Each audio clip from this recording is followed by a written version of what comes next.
Hello.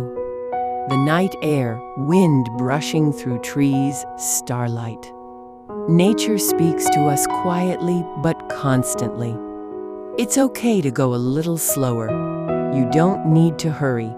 Nature is beautiful without competing and blooms in its own time without rushing.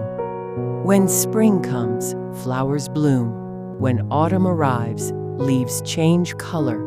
When winter comes, everything rests quietly. We can learn life's wisdom from this, flowing gently like the wind, standing firm like trees, rising again like the sun. Quiet nature has always been beside us. While we live busily, while we suffer from stress, nature has been breathing quietly in its place, unchanging. Do you remember the old story of the woodcutter and the fairy? After the fairy returned to heaven, the lonely woodcutter would walk through the forest. There he healed his loneliness and found courage to live again through the seasonal flow the trees provided. That story shows us how generous nature's embrace is. A presence that silently offers its company. That is nature. Nature gives us unconditional comfort, asking for nothing in return, embracing us simply through its existence. The Eastern philosopher Zhuangzi emphasized living without going against nature's principles.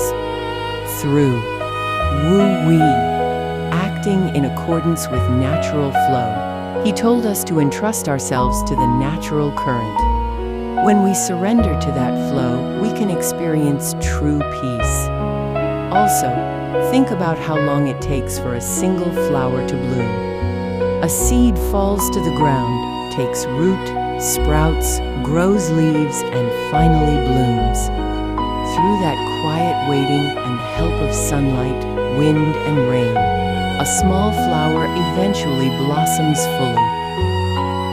Our lives are like this too. Sometimes waiting is necessary, and times of silent endurance are needed. Not rushing for results, but knowing how to trust and wait for the natural flow. That's the greatest wisdom we learn from nature. The West also recognized nature's power. Henry David Thoreau lived for 2 years beside Walden Pond, living as one with nature. He said, "In nature, I could find answers to all questions." Right now, before sleep, listen to the story nature whispers. The moonlight is telling you, you did well today. You can bloom well tomorrow too.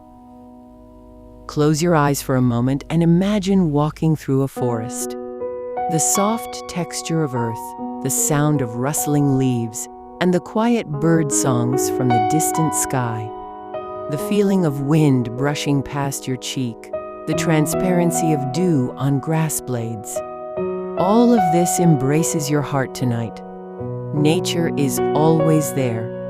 Even when we temporarily forget, nature remains in its place, waiting silently.